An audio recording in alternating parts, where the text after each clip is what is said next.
Falsificaram uma assinatura sua. Como você deve proceder? Sem dúvida é uma das perguntas mais feitas aqui em nosso site e no nosso canal. E neste vídeo pretendo te explicar a forma adequada de proceder.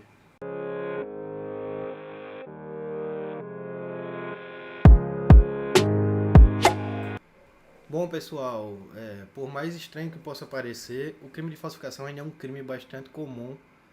Digo falsificação de documentos, mesmo com esse avanço todo da tecnologia e assinaturas digitais e várias outras formas de concluir um contrato ou uma transferência de bens e posses. Mas como eu devo proceder quando acontecer isso comigo? Se falsificarem minha assinatura em um documento de transferência de bens, ou em algum cheque, ou em qualquer documento que possa me causar algum transtorno, algum prejuízo, como devo proceder? Bom, vamos lá. Então, a primeira informação importante é que você não deve fazer o BO antes de conversar com um advogado, ou melhor, de realizar uma consultoria com algum advogado, pois as informações do BO serão informações que não podem ser alteradas no futuro e certamente podem te prejudicar no processo se for feito de forma errada. Então, em hipótese alguma, você deve inicialmente fazer um BO sem antes consultar um advogado. Claro, você deve estar se perguntando, o BO é importante, não é importante? A resposta é importante, mas não é somente ele e muito menos a forma que é feita. Se você faz um BO informando a notícia aí do suposto crime de forma equivocada, isso sem dúvida vai resultar problemas futuros na demanda que você estará movimentando. Então, simplesmente pelo fato de uma consultoria prévia com um advogado especialista na área, ele irá evitar vários problemas que podem ou poderiam surgir. O segundo ponto que aconselhamos é que você não entre em hipótese alguma com uma demanda que vise declarar a nulidade de certo documento por assinatura falsa, sem que você tenha uma prova conclusiva que dê verossimilhança na sua alegação. Qual seria essa prova? Principalmente, e a melhor prova que a gente aconselha é um laudo de um profissional técnico, uma perícia grafotécnica particular. Essa perícia vai servir para embasar o juiz até inclusive em julgamentos de tutelas antecipadas ou liminares. Então é altamente recomendado e a ausência dela pode prejudicar completamente a ação. Mas você deve estar se perguntando, é necessário? Eu preciso juntar esse laudo? Bom, legalmente não é necessário, mas faz total diferença a juntada de um laudo, pois do contrário você teria que ter alguma prova muito forte, você teria que ter algum e-mail, alguma informação, algo que evitasse ou que entregasse de vez a falsificação sem a necessidade de um laudo atestando isso. Lembrando que as testemunhas não são apresentadas nesse início do processo, e sim na audiência de instrução e julgamento, então você ficaria sem nenhuma prova contundente para que o juiz julgasse sua liminar e suspendesse de imediato os efeitos que possam ou podem ter sido causados por essa falsificação de assinatura sua. Então, a perícia acaba sendo o único meio adequado no início do processo. Outro ponto importante da juntada desse laudo é que desde o início, o surgimento da ação, você já joga todos os ônus para outra parte, o que favorece muito o andar do processo. Mas é claro que se tratar de uma falsificação grosseira, completamente identificável, você pode optar por não utilizar uma perícia grafotécnica no começo do processo, mas fica sempre ao critério do seu advogado.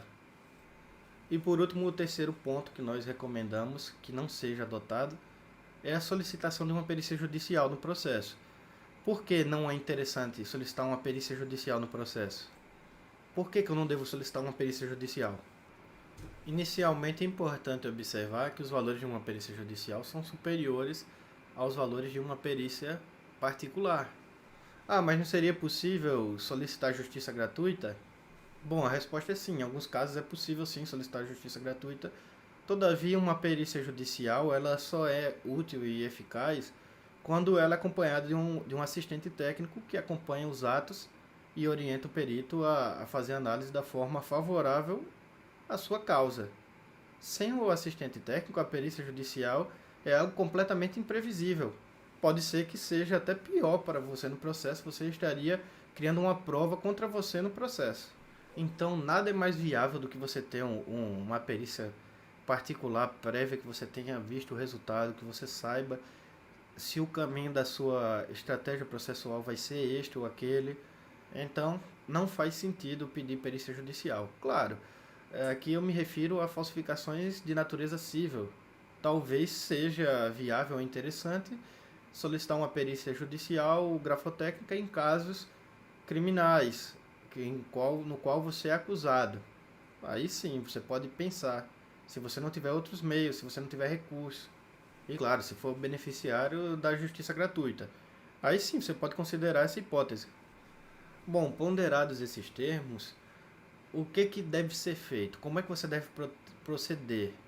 Depois que você descobriu que há uma falsificação de sua assinatura em certo documento, o que você deve fazer? É claro que não existe só uma forma de proceder, existem vários métodos, existem várias linhas de atuação para uma situação como essa. Mas eu vou explicar uma que, ao nosso ver, é a melhor e a forma adequada de proceder. Bom, em primeiro lugar, você precisa se reunir, se encontrar com seu advogado. Ele irá te orientar como fazer o boletim de ocorrência, que seria, a priori, o começo dos atos para resolver essa sua questão. Mas qual seria a ação? Qual seria o termo adequado? Qual seria a demanda para resolver essa questão? Bom, a nomenclatura ela varia muito, isso o seu advogado certamente irá identificar da forma mais adequada para o caso, mas inicialmente se trata de uma ação declaratória de nulidade ou uma ação anulatória. E aí pode variar muito, pode ser que seja uma obrigação de fazer, pode ser várias outras possibilidades. O que é o mais importante nesse tipo de ação? Você precisa conseguir que uma liminar suspenda os efeitos dessa alteração. O que ocorre? Os processos judiciais levam muito tempo, podem até demorar anos. Então, se você não fizer um pedido de liminar ou tutela antecipada, considerando a suspensão ou qualquer outra coisa que impeça os efeitos dessa adulteração, você vai passar vários anos sofrendo por causa desse problema. Por isso eu reitero a importância da perícia grafotécnica, pois sem ela fica muito difícil de ser concedido uma liminar no começo do processo.